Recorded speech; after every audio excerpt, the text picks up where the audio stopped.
Coucou YouTube, je vous souhaite la bienvenue sur la chaîne SBW 68 Poker. On va passer pas mal de bons moments ensemble à analyser des parties. Pourquoi pas un jour à streamer en direct, ce sera un grand bonheur. Ça fait plusieurs semaines, pour ne pas dire des mois, que j'y pensais. On y est ensemble dans cette première vidéo où on va analyser un Hold'em 1 euro qui s'est plutôt très bien passé. Alors, je me suis donné une règle, c'est d'essayer d'être le plus pédagogue possible parce que je me souviens quand j'ai commencé à jouer mes toutes premières parties et que je regardais fatalement des vidéos pour essayer de progresser, ce qui m'a manqué, c'est peut-être des explications sur des termes qu'on utilise quand on est habitué, mais qui sont plus complexes à comprendre quand on est débutant, notamment avec tous les anglicismes du poker. Donc comptez sur moi pour essayer de vous expliquer tout ça. N'hésitez pas avec vos questions, j'y répondrai avec grand plaisir. Et puis pensez à vous abonner, à liker. Ça sera forcément quelque chose qui sera utile dans le lancement de cette nouvelle chaîne. On plonge tout de suite dans cette première partie, première analyse. Je vous l'ai dit, un Hold'em 1 euro, 180 joueurs max. Et on commence sur cette première table avec 5 joueurs seulement à table sur les 6 possibles. Bon, on va aller assez rapidement sur les mains qui ne sont pas significatives et puis on passera plus de temps sur les spots intéressants. On essaiera aussi d'analyser un petit peu les adversaires que l'on retrouvera tout au long du tournoi. Pas facile en ligne d'avoir des tels, comme on dit, d'avoir des signes pour comprendre ce que font les joueurs. Mais on va essayer quand même d'identifier des tendances, voir comment fonctionnent les joueurs et savoir comment on va pouvoir les manier plus on avance dans ce tournoi. Dame 5 suité pour commencer. Tout de suite une relance avec le joueur qui est premier de parole. Suivi, donc à partir de là, ça devient déjà plus compliqué de se dire qu'on va défendre cette main. Triplement suivi parce que Bubu au bouton qui décide aussi de suivre. On a déjà 3 joueurs dans le coup. Et puis on va se retrouver avec la small blind qui va également décider de suivre. Donc 4 joueurs dans le coup. Ça paraît assez naturel de ne pas partir défendre cette main suitée, hein, Dame 5, dans cette toute première main du tournoi. Alors qu'est-ce qu'on va pouvoir apprendre ? Bon, la dame sort dès le flop, donc ça c'est pas forcément une bonne nouvelle, même si je pense que le choix pré-flop est le bon. Pas une surprise de voir la small blind qui va check. Check aussi pour Mille Sabor qui a été le premier à relancer. Et on va avoir 4 checks sur la table. On a ici la paire de 4 qui apparaît. On a aussi la couleur à pique qui peut rentrer. Pas de réaction pour l'instant du côté de la small blind. Mille Sabor, pareil, qui ne continue pas, ni même sur la turn, après avoir déjà checké le flop. Rational check aussi. Et Bubu aussi. On est sur check pour tout le monde sur le flop, check pour tout le monde sur la turn. Une autre dame qui rentre. Ça nous aurait fait full house, mais encore une fois, pas de regret sur ce choix pré-flop. Check, check, check et check. On va se retrouver avec 4 checks. Ça va nous donner l'info de savoir avec quelle main les joueurs ont décidé, alors pour Mille Sabor, de relancer à 2 blindes et demi, qui est un bon sizing, et puis pour les 3 autres de suivre. Voilà, intéressant de voir qu'il y avait une paire de valets qui a été peut-être un petit peu sous-jouée, ou alors peut-être un peu effrayé Mille Sabor par le fait que la dame soit sortie dès le flop, que derrière il y ait les piques qui soient rentrés. Et pour les autres... on a décidé de suivre avec des connecteurs, 8-7 suité pour Rational, 8-9 suité pour Bubu, et la small blind qui a décidé d'y aller avec Roi 3 suité. C'est peut-être la petite erreur qu'on peut voir de la part de JPP. Pourquoi avoir suivi avec 3 joueurs dans le coup, hors de position, avec une main comme Roi 3 suité ? On va se garder ça en tête. Peut-être que JPP est un petit peu fragile, ou a un petit peu une range large, en tout cas lorsqu'il est hors de position. On bascule en small blind avec Dame 9 dépareillé. C'est suivi du côté de Bubu qui décide donc de limper. Il avait call tout à l'heure. JPP lui aussi décide de suivre. Alors il est désormais au bouton, mais on imagine qu'il a une range encore plus large que celle qu'il avait du côté de la small blind. Pas une surprise de coucher cette main. Mille Sabor qui lui tout simplement va checker pour voir un flop. Roi 6 de pique sur le flop. Et là JPP qui décide de miser.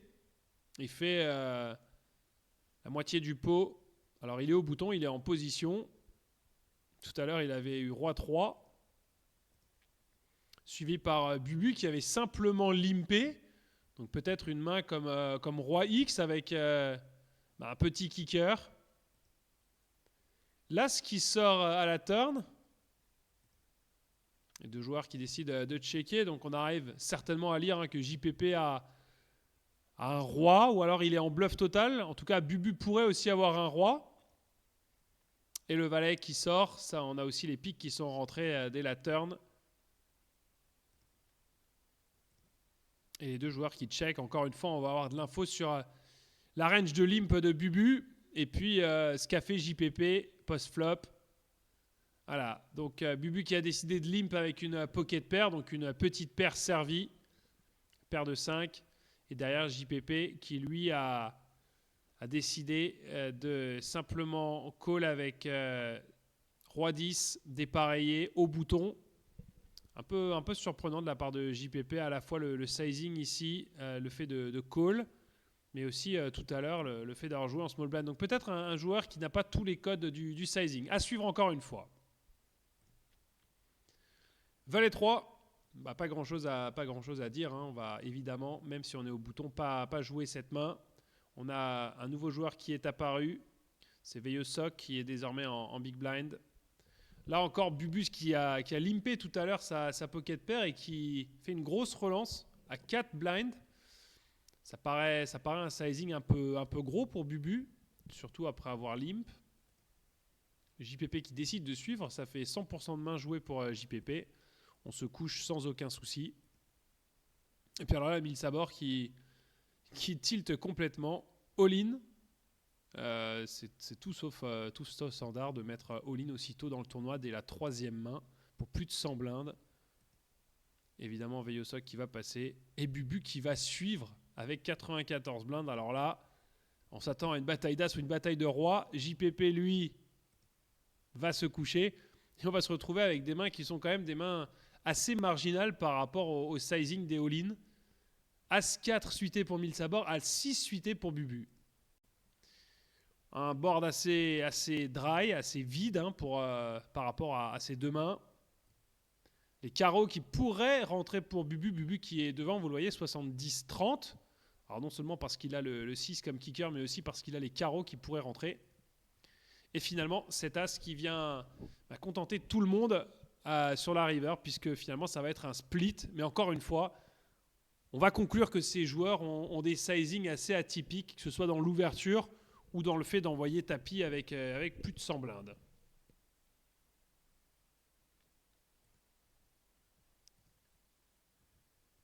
Cette 4e main, alors encore une fois, pas grand-chose, 9-4, surtout avec des joueurs qui sont capables comme ça d'envoyer des tapis avec des mains qui sont loin d'être des premiums. On va être vigilant, on va évidemment pas prendre de risques. JPP qui va passer, première fois qu'il passe dans ce tournoi. Milsabor, petite relance, c'est la relance minimum depuis le bouton sur un niveau 1. Là, encore une fois, un sizing qui n'est pas forcément hyper cohérent. Et Bubu qui va le sur-relancer. Alors là, pour le coup, par contre, sur-relance depuis la big blind face à une ouverture mini du bouton, x4. Pourquoi pas? Hâte de voir ce que va faire Milsabor. Et il va suivre. Un roi qui sort au flop, 6-7 pour les carreaux. Et là, Bubu qui continue dans le délire. On y va, tapis, puisqu'on s'est lancé. Allons-y gaiement. Et Milsabor qui va folder. Bon, en tout cas, il va falloir qu'on soit vigilant face à des joueurs capables d'envoyer des tapis comme ça, que ce soit Bubu et Milsabor. En gros, dès que Bubu a As ou Roi, c'est parti. Milsabor, lui, est parti aussi avec As 4 tout à l'heure à tapis. Donc on va être vigilant. Roi 9 en début de parole. C'est évidemment un fold, puisque derrière, on sait qu'ils sont capables d'envoyer tous leurs jetons au milieu. On n'a pas envie de se retrouver avec Roi 9 dépareillé face à un tapis. Bubu qui va simplement suivre depuis la small blind face à JPP. 3-6-10 sur le flop. Deux joueurs qui check. Ça check également cette turn avec la paire de 10, avec éventuellement les piques qui pourraient rentrer sur la river. Et c'est le cas avec ce 5 de pique qui tombe. Check pour Bubu, check pour JPP. Cette bataille de blindes qui va finalement accoucher d'une souris et les jetons qui partent chez JPP. Et grâce à son as, en tout cas Bubu qui a décidé de suivre en small blind avec 9-2. On se rend compte encore une fois, ça confirme que les ranges sont très très loose et que les sizings sont pas forcément des sizings standards. Voilà une première main intéressante. As, valet, dépareillé. Alors je pense que c'est une main que j'ai ouverte. Voilà, avec un sizing à 2,6. C'est un sizing que j'aime bien faire en premier niveau de tournoi. Sizing assez standard selon moi. Suivi par Benny Hill qui est désormais à table.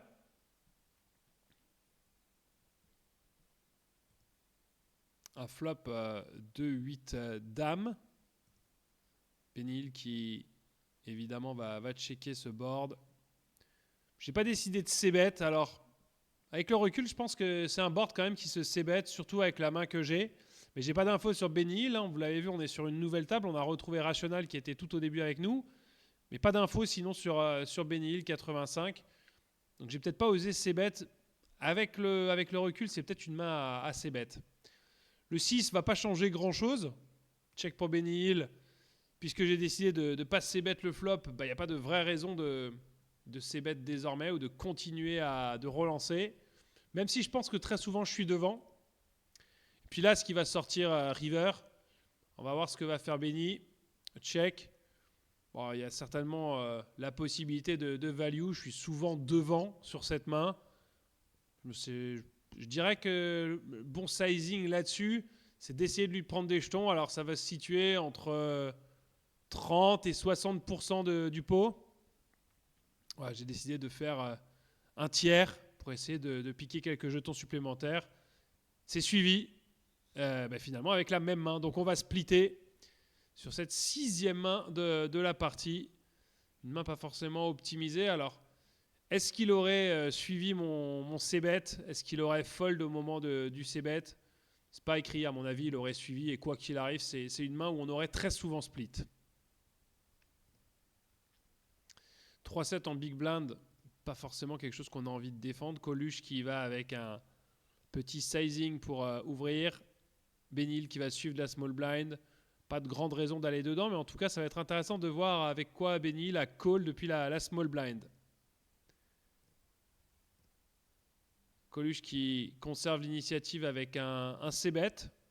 Sizing assez standard. Il est en position. Et Benny Hill qui va simplement passer. Bon, pas forcément de grandes conclusions à avoir. Et difficile surtout de savoir avec quelle main Benny Hill a décidé de suivre ce min-raise. Alors min-raise, c'est évidemment la mise minimum que l'on peut faire pour ouvrir. 4-10 en small blind. Coluche qui ouvre à 2,5. Alors là, encore une fois, assez amusant de voir qu'il a changé son sizing d'ouverture. 2 juste sur la main précédente, 2,5 désormais. Et fold de la reine qui va suivre. Les voilà dans le coup, il va défendre sa big blind. L'as dès le flop et fold de la reine qui va donc bet, qui va décider de prendre l'initiative. Et il est surrelancé par Coluche. Alors qui a priori joue peut-être des ouvertures ou des tailles d'ouverture en fonction de la force de sa main. Si on en croit cette surrelance, et ça va être suffisant pour faire coucher fold la reine. Et Coluche qui prend cette main. 3-9 au bouton. On va voir ce qui se passe, mais pas une main qu'on a envie de jouer. Fold la reine qui va laisser aussi les blindes à Coluche. On est encore une fois sur une main pas hyper intéressante. Et alors là, Coluche qui va partir sur sa small blind à tapis. Alors encore une fois, c'est assez surprenant d'avoir vu un open à 2, un open à 2,5 et puis alors dans la bataille de blindes, tout mettre au milieu. Et Rational qui va suivre. On est sur le premier flip de la partie avec As-3 pour Coluche. Paire de 10 pour Rational. L'un de ces deux-là va doubler. Et voilà, c'est quasiment fait avec le 10 qui sort dès le flop de Brelan, touché par Rational. et qui va du coup doubler son tapis grâce à ce full complété par les 2-3 du board. Ouais, Coluche, pas loin d'être en tilt. En tout cas, quel mauvais choix d'envoyer à tapis comme ça avec As-Roi. 8-7, main qu'on n'a pas envie de jouer. Et puis alors là, folle de la reine. Lui aussi, il va de son petit tapis. Bon, Coluche qui devrait être en tilt et qui va y aller. Rationnel qui va passer. Lui, pour le coup, il a mis 185 big blind au show. Il est plutôt bien. Et on va être sur paire de 6 face à Dame 5. Confirmation que Coluche était complètement en tilt. La paire de 6 qui est devant et qui va être battue sur la river. Coluche qui parvient à faire une suite et qui du coup va un tout petit peu relancer son tournoi même s'il est encore loin avec simplement 37 blinds. Et folle de la reine qui à son tour va envoyer tapis. 71 blindes.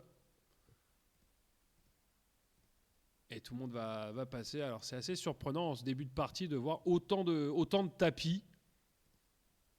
Pas mal de joueurs qui ont des attitudes qui entraînent à la méfiance.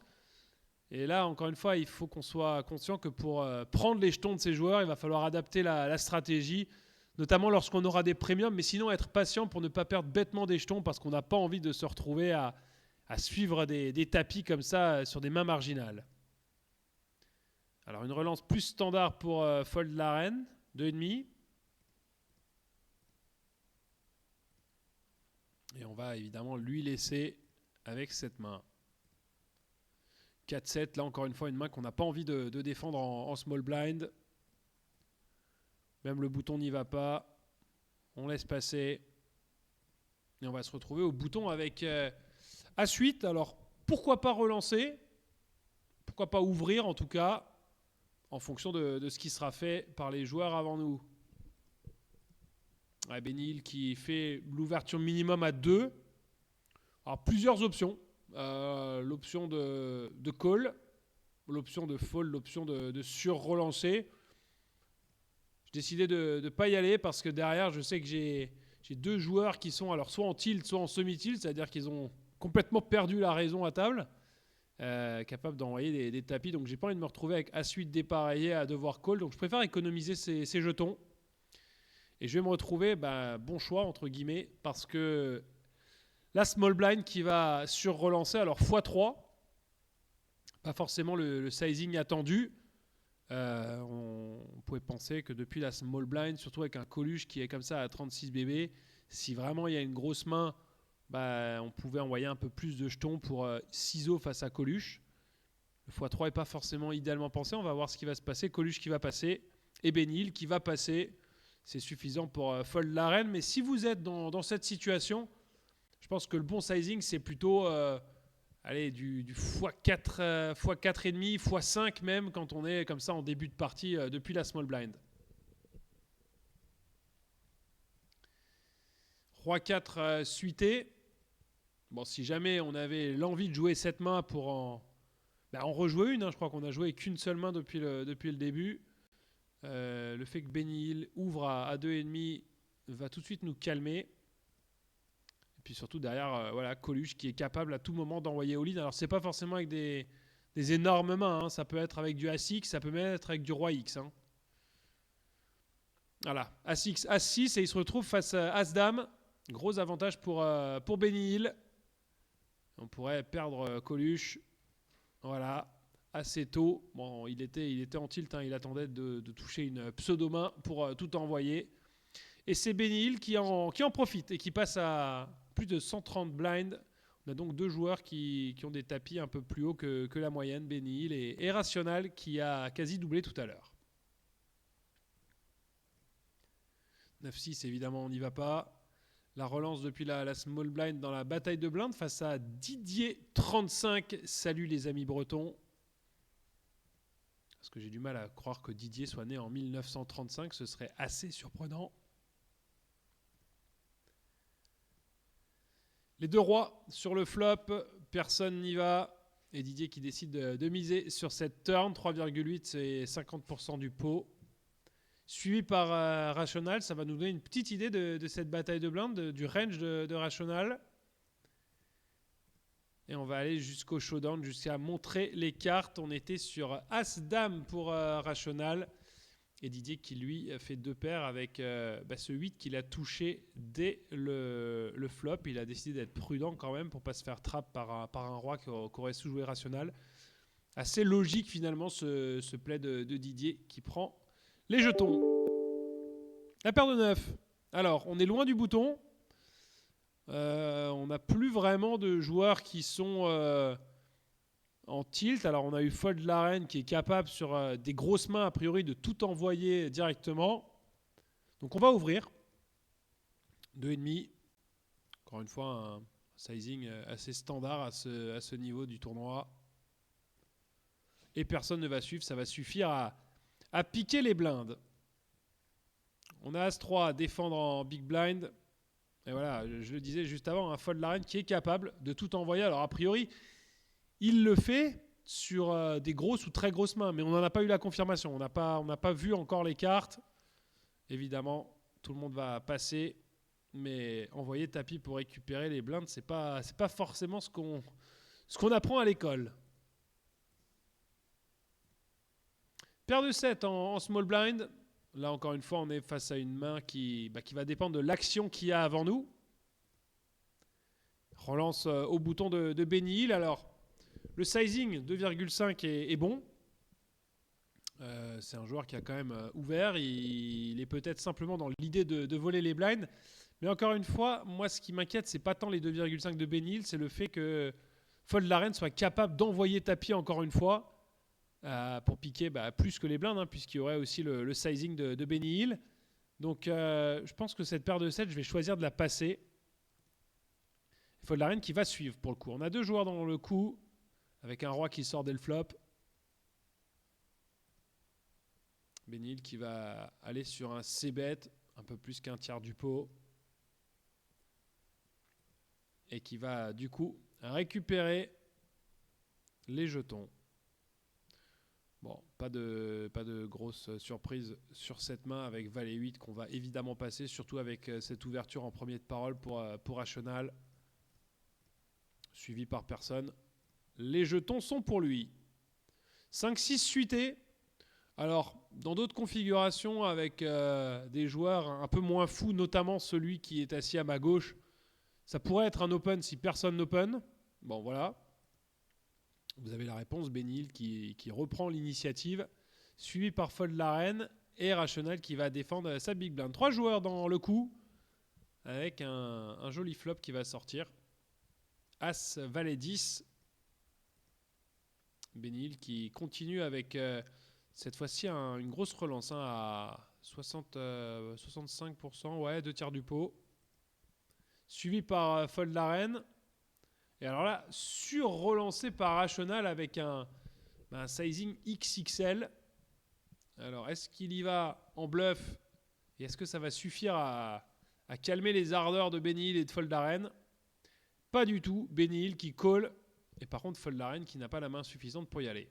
Alors, Rational, l'idéal pour lui, c'est d'avoir Roi-Dame pour faire la suite. Derrière un cœur qui va sortir sur la turn, qui pourrait faire rentrer la couleur river. Rational qui envoie tapis. Suivi.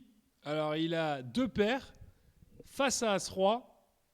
Alors c'est encore une fois assez audacieux d'avoir relancé. Mais bon, c'est vrai qu'avec ce niveau de joueur, quand vous avez 2 paires, sur ces limites-là, on est sur un hold'em 1 €, 180 max. Ça peut suffire flop, même si c'est pas encore une fois c'est pas un sizing à recommander. Et Benny Hill qui va, on va le dire, qui va chatter sur la river, attraper l'as, même si ça a du sens. Mais c'est dur pour Rational qui va rester dans la partie, mais qui va perdre quand même un sacré paquet de jetons et se retrouver à 26 blindes. Et pour Benny Hill, en revanche, c'est l'Amérique avec 193 blindes désormais. Il va d'ailleurs quitter la table. Alors, on a désormais 2 joueurs qui pourraient être en tilt, Rational avec ce qu'il vient de prendre, et puis Fold la Reine qui l'a montré par le passé. Pas de risque, pas d'ouverture avec As-2 à ce niveau-là. 2-5 depuis la big blind. Impossible à défendre, c'est évident. Alors, est-ce que Fold la reine va aller dans la folie? Oui, il y va. Rational en tilt avec 6-8 suité. Et face à 9-10, avantage à Fold la reine. Ça se confirme avec ce 9 touché dès le flop. Et voilà comment on perd Rational qui avait été... Encore une fois, son erreur, c'est de tout envoyer avec les deux paires.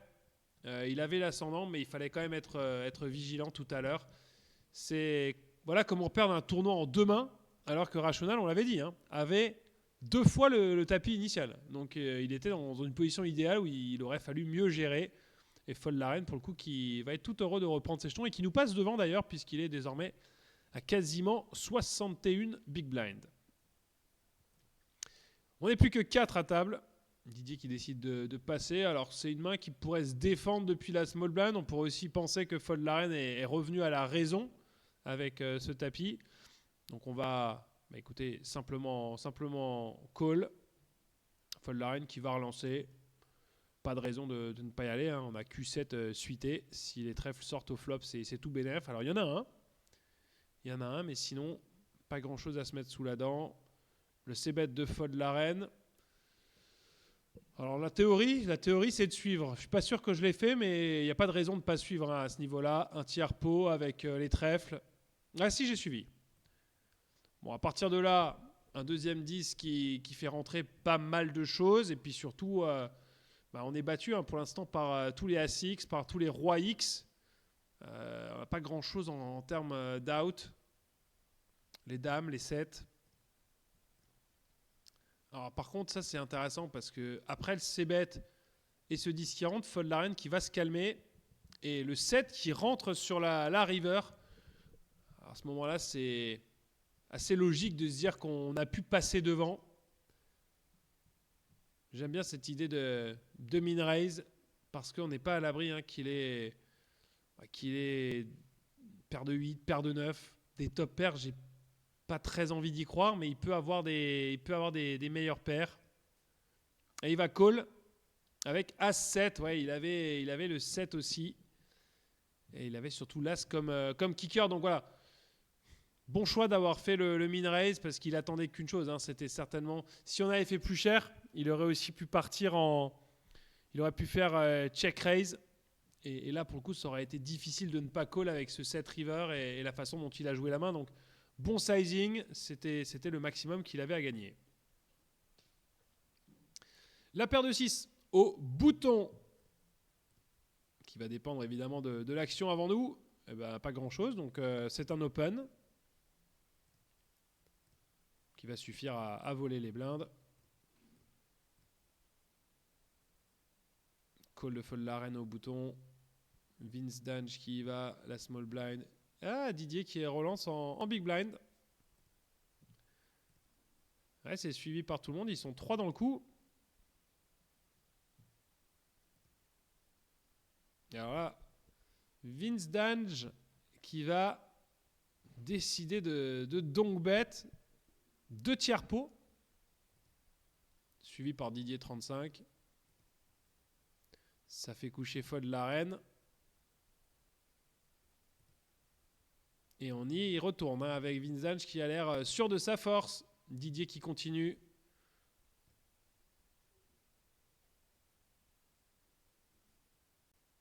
Un tiers pot sur la river, ce 10. Suivi. Ouais, alors assez compliqué d'imaginer. Alors s'il y en a un qui a un As-Roi, pourquoi pas. Et la paire de dames qui suffit à prendre les jetons. Voilà pour cette première partie. Je vous le promets, ça va assez loin dans le tournoi. Donc on aura le temps d'analyser la suite des différentes mains. On a essayé de repérer un petit peu les profils des joueurs. Et puis j'ai aussi vu qu'il y avait un petit problème technique. Ben oui, c'est la première. La cam qui a coupé un petit peu sur la fin de cette première vidéo. On va solutionner les problèmes techniques tous ensemble. N'hésitez pas avec vos différents retours. En tout cas, je me réjouis de vous retrouver pour le deuxième épisode. C'est très vite.